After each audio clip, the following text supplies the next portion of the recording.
Emmanuel Champions. God with us. Ni dada Magdalene hapa hana furaha vile Mungu wa ufona uzima amemtendea mamake.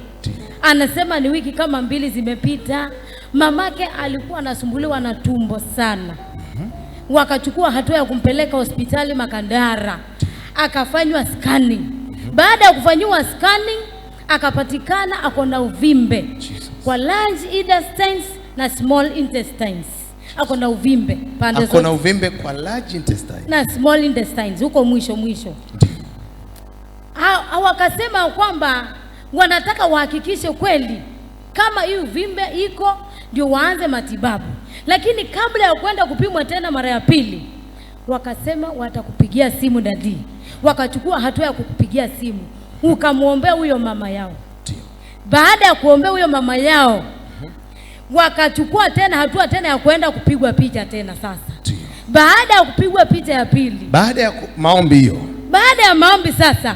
Wakapigwa picha ya pili. Wakapatikana hakuna uvimbe tena. Umetoweka wote. Pigie Yesu makofi. Uvimbe moja ama zote mbili zilitoweka? Zote mbili zimetoweka. Utukufu kwa Yesu.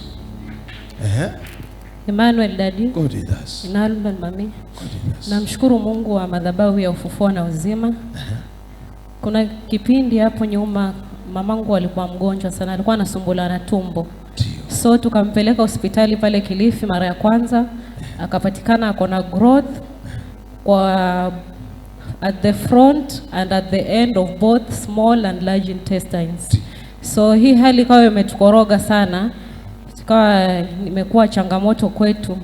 So tukamua tunataka tufanyie matibabu, lakini before hapo tukasema tutaenda tena tufanye scanning nyingine pale Coast General Makadara. So kabla ya hapo nikachukua hatua ya imani, nikaja ofisini kwa 1-on-1, nikakuelezea, ukamwombea, ukasema tuna cancel hiyo ripoti ya daktari, na nikaamini. So siku ikafika ya appointment ya kufanyiwa hicho kipimo, tukarauka pale Makadara asubuhi na mapema sana. Kabla hajaingia nikachukua tena simu, nikakupigia simu, ukaweza kuomba. Na baada ya hapo tukakaa. Kwa bahati mbaya tukaambiwa daktari ni mgonjwa, njooni the following day. Hatukuvunjika moyo. The following day tukarauka hapo tena asubuhi na mapema sana. Tulipofika hapo, namshukuru Mungu, mamangu aliingia pale ndani, akafanyiwa hiyo test inaitwa endoscopy. Si kipimo rahisi vile. Si kipimo rahisi, ni kigumu sana. Lakini results zilipotoka pale, results zilikuwa negative. Hakukuwa na uvimbe kwa hizo small intestine na large intestine. Hiyo ilikuwa imeenda kwa jina la Yesu. Thank you Jesus. Namshukuru Mungu sana. Ni dada Mlewa hapa na ushuhuda. Anasema kwamba amekuwa akisumbuliwa sana na kuumwa na viungo. Alafu kuna mbuzi wake wadogo walikuwa wamejawa na vidonda mwili mzima. Mbuzi wadogo. Walikuwa wamejawa na vidonda mwili mzima na walikuwa hawataki kula chakula. Akakumbuka kwa akaona chombo cha imani, mafuta ya upako ambayo ameombewa na mtumishi wetu. Akachukua kwa imani, akawarambisha wale mbuzi wake na akawapaka kwa vidonda. Anasema ya kwamba saa hii mbuzi wake wamepona vidonda na wanakula vizuri kupitia kwa anointing. Kupitia kwa anointing. Glory to Jesus. Na yeye pia hivi amesimama, yuko mzima, anashukuru Mungu. Dada, nini Mungu ametenda? Rachel. Nashukuru Mungu. Nimemwona Mungu akitenda maajabu. Kwa sababu niliamuka siku moja ngakuta hii shingo siwezi kungeuka hivi. Ikamaliza miezi 2 nikaona hii si kawaida. Last Thursday nikaja hapa kwa madhabahu nikakueleza, nikawa huu mkono umeanza kuuma kuanzia hapa, mguu kutoka hapa mpaka hapa, ukawa ni msito ngitembea. Nilipokueleza ndadi, uliweza kuniambia niende hatua moja mbele, nikaenda hatua moja. Ukaniambia ningeuke yule upande ambaye siwezi kugeuka, nikaanza kugeuka, na kutoka hapo ngirudi chini nilikuwa nimepokea uponyaji. Ikawa kule nyumbani mama akaweza kunipigia simu akaniambia, mbuzi wale wandogo wamesaliwa juzi, hawanyonyi na wana vitonda mwili mzima na inatoka mabuu, tutafanya nini? Ngawambia, ndawa unayo hapo, unashangaza, chukua sangaza uwapake, nyingine walambishe kwa mdomo na utaona wakinyonya. Hakika alipofanya hivyo, Mungu wa ufufuo alionekana huko nyumbani, maana walianza kunyonya na wakaanza vidonda kukauka na wakaanza kucheza, maana walikuwa hawawezi kucheza. Kwa hivyo Mungu wa ufufuo anatenda hata kama ni mbali. Wow. Mungu aibariki ufugaji wako katika jina la Yesu. Geukia mtu muulize, wewe umefuga? Anasemaje? Labda paka peke yake. Ama amesemaje? Kama ufugi, wewe si mtoto wa nani? Wa Ibrahimu. Haleluya. Watoto wa Ibrahimu ni wafugaji. Aha. Mungu akushangaze. Chukua tunda. Mungu akubariki kwa jina la Yesu. Ni huu mwezi tayari alikuwa anataka kusafiri kwenda nyumbani huu mwaka. Akakuona dadi ofisini, akakueleza. Akakuambia kwamba anasafiri lakini kuna mambo yanamtatiza huko nyumbani. Ukamwambia kwamba ukifika kule Mungu anakupatia kibali. Chochote utakachotamka kwa mdomo wako kitatendeka. Kuna ndugu yake yuko grade 7. Alikuwa grade 7. Alikuwa yani kwa masomo yake alikuwa hayuko sawa. Alikuwa anapata max 100, 106. Kwa wakati alikuwa anapata 106. Lakini dada Frida akawa hana amani. Alipofika nyumbani vile ulimwambia atamke, akamtamkia, akamuita huyo mtoto kijana, akamwambia, sema I am a champion. Akaongea maneno kadhaa. Akamwambia, wewe si mkia bali ni kichwa. Na akamwambia, kila ukienda shuleni tamka haya maneno. Huyo mtoto akawa anatamka hayo maneno na akaachia mamake homework ya kumfanyisha hiyo kazi. Anasema ya kwamba yani huyo mtoto alitoka from 106 marks alipata 348. From 106 mpaka 348. Wow. Ilikuwa na September, nilikuwa nataka kwenda nyumbani wiki ya 3, nikakuona kwa ofisi, tukaongea, ukanitamkia neno la baraka. Ukaniambia nikienda nyumbani nitapokea majibu na pia chochote kile ambacho nitatamka itatendeka. My brother kwa grade 7 alikuwa apiti sana. Nikisoma naye, nikirevise naye naona anashika vizuri, lakini akienda shuleni hafanyi vizuri kabisa. Hiyo kitu ikanitatiza. Nikamwambia, rudia haya maneno nyuma yangu. I'm a champion, I'm the head and not the tail. I am up and not down. I'm a son of a king. Nikamwambia arudie maneno kila siku na asiseme tu kwa kusema, aseme ikitoka kwa moyo wake. Na nikapatia mom hiyo assignment. Nikamwambia mama, hakikisha each and every day anasema before aende shule. Nikamwambia before hata ufunge ndio uende grade 8 utatoka from hiyo marks ufike 350. Nashukuru Mungu maana alitoka from 106 mpaka 348. Hata nilishtuka, niliambia my mom, confirm saa hii uniambie kama ni ukweli. Akaniambia ni ukweli na nashukuru Mungu kwa hiyo. Nani ametenda hayo? Emmanuel Champions. Ni dada Dorcas hapa na ushuhuda. Anasema ilikuwa on Sunday, last Sunday. Daddy alisema kwamba wale ambao wanataka kupledge ni kwa ajili ya kusupport ujenzi wakuja hapa mbele. Anasema kwamba yeye alikuwa hata hana pesa na alikuwa hajui atatoa wapi. Lakini akaja hapa kwa imani. Na akasema kwamba anataka kabla ya Sunday awe ameleta hiyo pesa. Siku ya Monday akapata simu.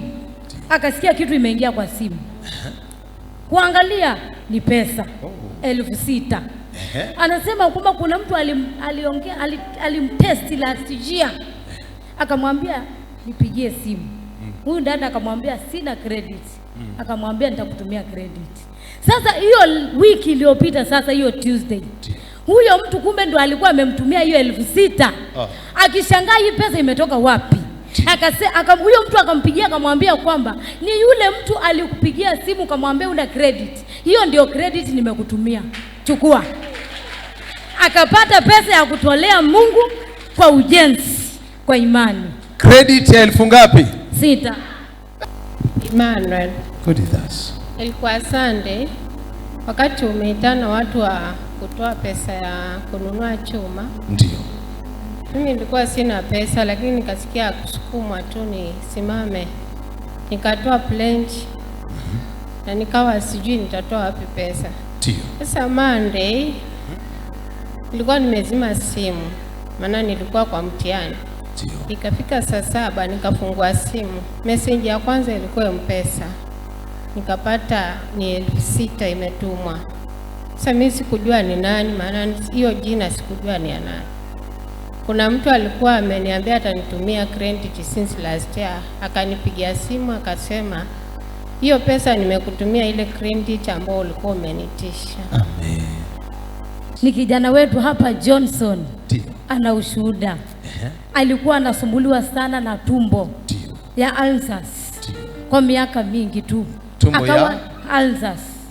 Akawa chakula hawezi kula. Yaani anafanya kuonja tu na anashindwa na kula. Tumbo inamuuma sana. Ndio. Lakini anasema kwamba baada ya kukanyanga haya madhabahu na kuonana na mtumishi wa Mungu, maana yeye ni mgeni, alitoka bara. Anasema ile siku ya Thursday alikuja hapa akaombewa. Ndio. Saa hii anaweza kula vizuri, tumbo hayumi tena kabisa. Ndio. Baba umepona? Yeah. Unaitwa nani? Johnson Kiboy.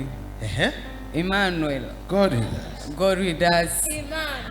Nilikuwa grade 6, nikaenda grade 7. Nikifika grade 7 nikakutana na mwalimu wetu anaitwa Madam Elizabeth. Ndio. Nikaingia darasani, tukakaa hapo kiasi.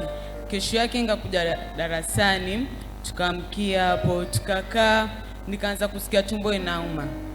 Tukampigia babangu akakuja, tukapelekwa hospitali. Tukapelekwa hospitali hapa Magongo. Akasemaje, tukakutana na daktari tu hivi. Hakunipima, aliniangalia tu akaanza kuniuliza maswali. Akaniambia twende kwa mahali medical, twende tukachukue dawa. Tukafika hapo tukachukua dawa. Mama akaanza kusema sijui niko na ulcers. Lakini nikasema shinde mimi sina ulcers. Nikakula sukuma, nikakataa. Nikaendelea tena kula sukuma. Nikatulia hivi, nikafika hapa kwa church Emmanuel. God is us. Nikakutana na aunti yangu hapo, Mama Kerozi. Akaniambia kwani Kivyo na shida gani? Mbona unataka kukula? Nikamwambia mimi niko sawa aunti. Kila tena namwambia mimi niko sawa. Siwezi kula vizuri. Akaniambiaje? Basi tutaenda Sunday kanisani kwetu. Nikamwambia hakuna shida, tutaenda. Tukafika hapa nikasikia tena tumbo inanyuma kabisa. Aunti yangu akasemaje, siende kombe, nikakataa, nikaanza kuogopa. Hata kukuangalia ilikuwa ni shida pastor. Ulikuwa uwezi niangalia? Nilikuwa siwezi hata kukuangalia. Nilikuwa na kuogopa. Aunti yangu akaniambiaje, usimwogope. Nikafika next Sunday. Tukafika hapa. Pia mimi sikuenda. Ila Saturday, ila Thursday. Nikafika hapa aunti yangu akasema usiende, enda. Nikafika hapa kwa altar, nikaamini. Pastor akanimwagilia maji, akaniombea, nikakuwa sawa. Silently tumbo ikaacha hapo kabisa. Una amani sasa?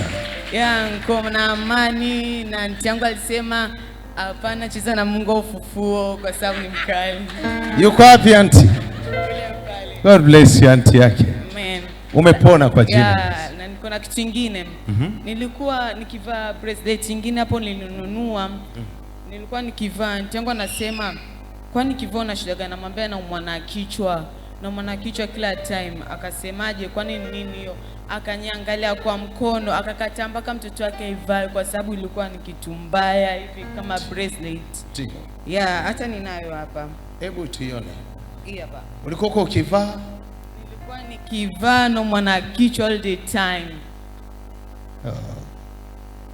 Ulinunua ama ulipewa? Nilinunua. Baada ya kutoa hayumi?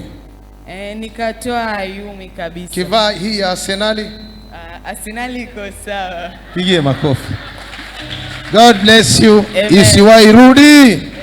Ni mama yetu Joyce hapa na ushuhuda vile Mungu wa Ufufuo na Uzima amemtendea siku ya Sunday. Ndio. Anasema ya kwamba siku ya Sunday kabla hajakuja hapa kanisani alipima pressure ikawa inatoka 180. 180 pressure. Lakini akasema ya kwamba hataenda hospitalini. Anaamini ya kwamba akifika hapa madhabahuni pressure itashuka. Ndio. Akafika hapa kanisani. Alipofika ndani, wakati ulikuwa unaita watu wagonjwa, ukaweka maji hapa. Ukasema kila mtu achukue maji hapa. Kila mgonjwa na akunywe. Dada huyo akachukua hatua ya imani. Akaja akachukua maji. Anasema alikunywa hayo maji hapa madhabahuni. Akitoka hapa madhabahuni, maana mtu akiwa na pressure huwa anajihisi mwili wake ikiwa iko juu. Anasema akitoka hapa mwili wake ulikuwa tayari umekuwa sawa. Akifika nyumbani kupima pressure imefika 140. Kutoka 180. Baada ya kutoka kwa ibada. Baada ya kutoka hapa kanisani. Alitumia maji ya upako. Alitumia tu maji ya upako hapa. Na ukamwombea. Kufika nyumbani tu pressure imetoka 180 imeshuka mpaka 140. Konomo. Mami umepona? Emmanuel Washindi. God with us. Mimi naitwa Joyce, nimeokoka. Amina. Nikiamka last Sunday, niliamka kama niko mgonjwa sana. Pressure ilikuwa imepanda mpaka imeenda 180. Ndio. Sasa nikamwambia wewe pressure hata uende 200 nitaenda kanisani. Ndio. Nikachukua anointing kidogo, nikaika kwa maji, nikakunwa na ngaja kanisani. Sasa nikawa na amani nikiwa nimekaa pale, lakini nilijua utatuombea na nitapona. Ndio. Ulipotuita maji alikuwa amepangwa hapo, akasema kila mtu achukue yake na kunwa amalize. Baada ya kusupport. Ndio. Na vile unajua ukiwa na pressure watakano kunywa maji mingi. Mimi yangu nilikunwa mara moja nikamaliza. Ndio. Pasa kitambo uje utuombee, nilikuwa nishapona. Wow. Nilikuwa nishapona. Nani amemponya? Emmanuel. God with us. Ni mama yangu Rose Awor, anamshukuru Mungu wa Ufufuo na Uzima kwa matendo makuu aliyoyatenda. Anasema ni Jumapili 2 zilizoisha. Dadi, ukawa unamwombea mama ambaye alifika akiwa mgonjwa kwa madhabahu yale yetu ya juu. Na anasema baada ya yule mama kuombea, ulipoita wagonjwa ukawaombea na wakapona. Yeye hakuwa mgonjwa lakini alitokea. Na akakwambia kwamba kuna kijana wake ambaye ameshikwa yuko gerezani Nairobi. Na anasema ya kwamba baada ya kukuambia hivyo ulimshika na mafuta ya ngaza ushangaze. Na ukamwambia aite jina la kijana wake mara 3. Na anasema baada ya kumwombea na kuita jina la kijana wake mara 3, alienda nyumbani akiwa na imani. Na anasema asubuhi kesho yake Jumatatu aliamshwa na simu. Kijana wake alimpigia simu akamwambia baada ya kufungwa gerezani siku 4 ametoka. Wow. Ametoka gerezani. Ametoka gerezani. Unamkumbuka Jumapili? Kesi ilikuwa gani? Alikuwa anafanya hii business ya online. Akawa amechukua pesa kwa mtu, akamwambia atamregeshea siku hiyo hiyo. Akishanunua hiyo bidhaa, kuna pesa wanauza sijui wanapewa vipi, alafu anaregesha mwenyewe. Ndio. Na hiyo pesa hii kutoka siku hiyo, alafu huyo mtu akamweka ndani. Sasa alizuiliwa hapo sel kwa siku 4. Ikawa wanataka hiyo pesa sasa mpaka alipe ndio atoke. Na hiyo pesa hii kutoka haikurudi vile alikuwa amepanga. Sasa ndiye akafungiwa hapo ndani. Sasa hiyo vile nilikuja hapa Jumapili, ndio vile ulikuwa waombea wagonjwa pale kwa madhabahu ya pale chini. Sasa mimi nikasema mimi si mgonjwa lakini nitaenda nichukue imani kwa ajili ya huyu kijana umuombe, ndio nikaja pale. Ukanipaka mafuta ya upako kwa mkono, ukaniambia nipake mkono. Alafu ukaniombea, alafu ukaniambia nimtaje jina mara 3. Nikamuita mara 3. Kesho yake kitu saa 4 hivi akapiga simu. Akaniambia mama nishatolewa. Ndio nikasema ni asante sana kama umetoka, Mungu ashukuriwe. Sasa nashukuru Mungu sana wa madhabahu haya, Mungu wa Ufufuo na Uzima, maana anatenda ukweli. Amen. Tumpigie Yesu makofi mazuri. Emmanuel daddy. God with us. Emmanuel Champions. God with us. Ni dada Foeb hapa ana ushuhuda juu ya huyu mtoto wake amebeba. Ndio. Anasema ilikuwa on Thursday akiwa tu kwa nyumba anafanya shughuli zake. Ndio. Alishtukia mtoto wake amepotea. Ametoweka tu. Akamtafuta hamuoni. Yupi? Huyu amebeba hapa. Ndio. Akachukua hatua ya kumpigia mami. Ndio. Akamweleza. Akamwambia usiwe na wasiwasi. Mtoto atapatikana. Yaani aliendelea kumtafuta huyu mtoto, alipoambiwa atapatikana akapata nguvu. Akamtafuta huyu mtoto kutoka Bokole. Alikuja mpata mtoto wake pale booth ikielekea saa 10. Anamshukuru Mungu Ufufuo Uzima maana mtoto huyu hajui hata kuongea, lakini alimpata akiwa salama. Emmanuel Champions. God with us. Ni mama Hevalin hapa na ushuhuda. Ndio. Shuhuda 2. Ndio. Ya kwanza anasema kuna mtoto wake kabla hajaingia Ufufuo na Uzima alikuwa anaumwa na kichwa kila siku. Akienda shule anampatia pain killer. Lakini baada ya kujiunga na madhabahu haya ya Ufufuo na Uzima anasema kwamba mtoto wake saa hii hakunywi dawa tena, alipona, yuko mzima, haumwi tena na kichwa. Amepona. Kabisa, alipona. Yaani nilikuwa nikija hapa kila siku mpaka nimpe dawa ndio aende hospitali na ndio aende shule. Na ako na miaka 6.5 alikuwa elekea 7. Kila siku anaambia mama anaumwa na kichwa. Mpaka kingine anampa anaweka kwa mfuko. Lakini sijui kichwa iliisha vipi. Hata nashangaa. Maana sisikii akiniambia anaumwa na kichwa mpaka wa leo. Ni zile simu ulinipigia. Hizo za nyuma za brother yangu nilikupigia. Wakati alikuwa amelazwa Makadara. Lakini ukimpigia mtumishi kwa mfano akikuombea, mtoto wako yuko ndani, uchumi uko ndani, ndoto ziko ndani. Hata kama tunaombea kazi, ndoa inaguswa, nyumba inaguswa, kila kitu. Pokea ushindi kwa jina la Yesu. Emmanuel Champions. God with us. Ni ndugu yetu Elvis hapa na ushuhuda. Anasema last month kwa kampuni yao kulikuwa kunapunguzwa watu 60. Wanatakikana watu 60 waende. Yeye mwenyewe akachukua hatua ya kuanza kutafuta kazi, yaani kujitayarisha. Maana ajui kitakachotokea ni nini. Akachukua akaandika CV, akaandika kila kitu, mpaka akatuma CV yake kwa kampuni nyingine. Anasema kwa hiyo CV aliandika dadi kama rivari wake. Lakini kupitia kwa hiyo CV kuandika tu dadi kama rivari wake, hapa kwa hii kampuni wenye walikuwa wapunguzwe, inasemekana kwamba yeye alisemekana hakuna mahali anaenda. Hakuna mahali anaenda. Ndugu, uliniandika ila hukuniambia. Emmanuel daddy. God with us. Emmanuel mami. Exactly tarehe 18 last month, our chairman announced ya kwamba kutakuwa na redundancies. By law we are supposed to be notified sote.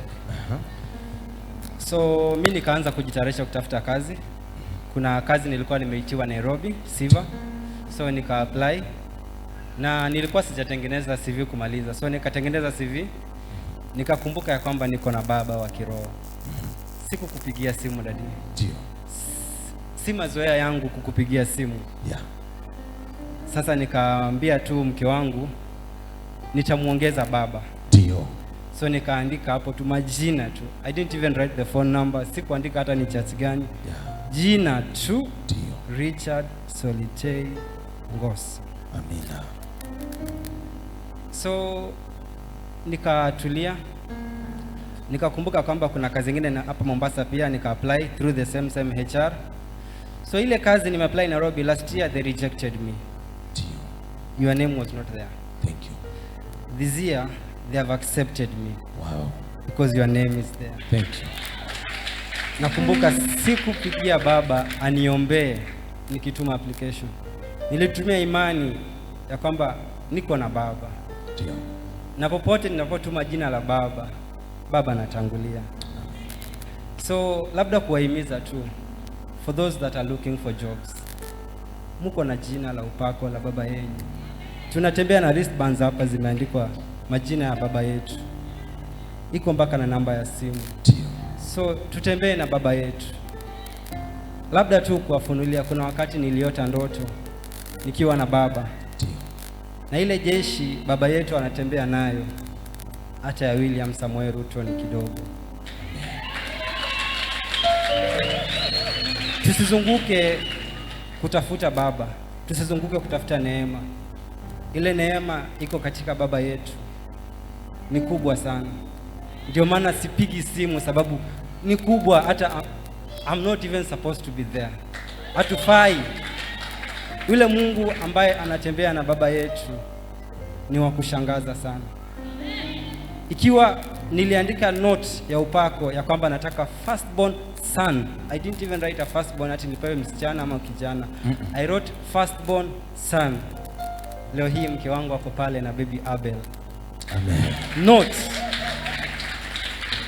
So kwa nyinyi ambao mnatafuta kazi na mko na CVs mnaandika watu wengine nyata hawana neema. Watu hawana hata, they can't even help you. Hata wakipigiwa simu hawakujui. Mimi sikumpigia simu. You can use your own ways. Mimi na mheshimu, I don't call his phone often. So nashukuru sana baba yangu. God bless you. Mungu ameniinua sana kupitia neema yako. Amen. Mami, nashukuru sana kwa maombi yako. So kwa nyinyi wengine ambao mnatafuta kazi, remember mimi tumetangaziwa kwamba wengine wanafutwa, lakini naambiwa kwamba wewe uendi mahali kwa baba tu. Amen. Kwa ajili ya baba tu, mimi siendi mahali. Kwa ajili ya Richard Ngoso. Amen. Sababu nilikutana na Mungu wa Richard Solitei Ngoso. Amen. Siendi mahali. So let us not look elsewhere. Let us not go far. Tuko na baba wa nguvu, baba wa upako. Jamani, mbarikiwe. Emmanuel kanisa. Emmanuel dadi na mam. Majina ni Mary Bahati. Nimshukuru Mungu zaidi kwa yale amenitendea. Haijakuwa rahisi kwangu kufika mahali nilipo siku ya leo. Ninachoamini ni kwamba tu ni kwa gharama ya Kalivari. Imekuwa ni wiki moja imepita. Nimepitia hali ngumu sana ya afya. Nikawa na maumivu kutoka last week Tuesday. Nikajaribu kuvumilia Wednesday. Nikavumilia Alhamisi. Ijumaa niliweza kulemewa. Nikalala hivyo hivyo nimelemewa. Saturday nikaamka ndo nikalemewa zaidi. Nikiwa peke yangu kwa nyumba. Nikashinda the whole day pasipo kuambia mtu niko mgonjwa. Sikupiga simu, sikuwa na mtoto wala baba. Nikalemewa kabisa. Ilipofika saa 11 ya jioni, nilisikia hali imezidi, nikasema nitoke tu nijisaidie. Nilipotoka nikivuka mlango wa nje niliweza kuanguka. Sikujua nilivyoanguka, sikujua nilivyoinuliwa, lakini niliona jirani alinishika. Na hapo niliweza kufikishwa hospitali. Mume wangu alipofika saa 3 ya usiku ndo alitoka kibarua akanipeleka. Sikuwa najielewa. Lakini nilipofika hospitali nilijipata sijui, nilidungwa sindano nyingi sana. Ndo nikarudisha fahamu, nikajipata nimesweat ambapo ungedhania nimemwagiwa maji. Hapo niliweza, ilikuwa ni saa 4 ishafika, nilijulisha madada zangu na ndugu zangu hapa, ambapo ni Karo, Joy na Peter na Jackson, nikawajulisha hali niliyokuwa nayo na wakaweza kunitembelea. Walifika pale ilikuwa ni usiku saa 4:30 na daktari akasema hali uliokuwa nayo inafaa upelekwe Mikindani dharura ukalazwe. Wao walikuwa ni waniokoe tu na drip za chupa 2 ili nifike Mikindani. Alipoandika barua daktari alisign ya kwamba anafaa kwenda kulazwa Mikindani Medical. Lakini nishukuru dadi na mam kwa kuwalea wajasiri na kuwalea simba kama wazazi wao. Karo alisema tumjulishe baba hali hii sabana si ya kawaida. Waliweza kujulisha. Na hapo transfer ilikuwa nimepigwa ya Mikindani, wakaambia daktari tupe barua na utupe mgonjwa. Badala ya kwenda Mikindani nilipelekwa Ufufuo. Nilipofikishwa pale nilikuwa hata siwezi. Walinishukisha kwa pikipiki nikapelekwa kwa madhabahu ya juu nikalala. Hiyo ni usiku wa Saturday. Nikalala pale mpaka kitu saa 7. Nilikuwa siwezi, sijakula, sina nguvu, hata kuoga siwezi. Nimesweti, niko maji. Nashukuru dada mmoja alinihudumia mpaka aliniosha. Singeweza. Nashukuru tu. Wakanishughulikia, nikapikiwa uji, nikanywa. Usiku wote nikahudumiwa hapa kwa madhabahu. Kukakucha Sunday asubuhi. Nikapokelewa na dada Bed akanishughulikia. Nashukuru dadi, mlipofika na mama mlinishughulikia zaidi. Na kabla ya ibada kuisha, nimshukuru huyu Mungu wa madhabahu ya ufufuo na uzima, kwa maana siku zote amekuwa mwaminifu. Aliweza kuniponya ghafla na nikaweza kusimama. Nilikuwa hata kutembea ni shida, lakini nashukuru kwa maana wiki nzima nimekuwa admitted hapa ufufuo na uzima. Nimekuwa nimelazwa hapa Monday, Tuesday hapa ndo nimekuwa ward, Wednesday nimekuwa ward, Thursday nimekuwa ward, Friday nimetoka, niko mzima, niko na nguvu, niko na kila sababu ya kumwambia Mungu ni asante. Nikawa nimesimama hiyo Jumapili pale kwa ile posti ya ndoa na maumivu makali. Nikaangalia tu hali ya kila mtu. Nikakumbuka kitu dadi huwa anatuambia. Siku umejipata una nguvu, hakitumika kana kwamba hautawahi tumika tena. Jumapili nilitamani niruke. Nikaambia Mungu, sasa ukanichukua leo nitasema nini? Kwa hivyo tu nimshukuru kwa maana nimepona.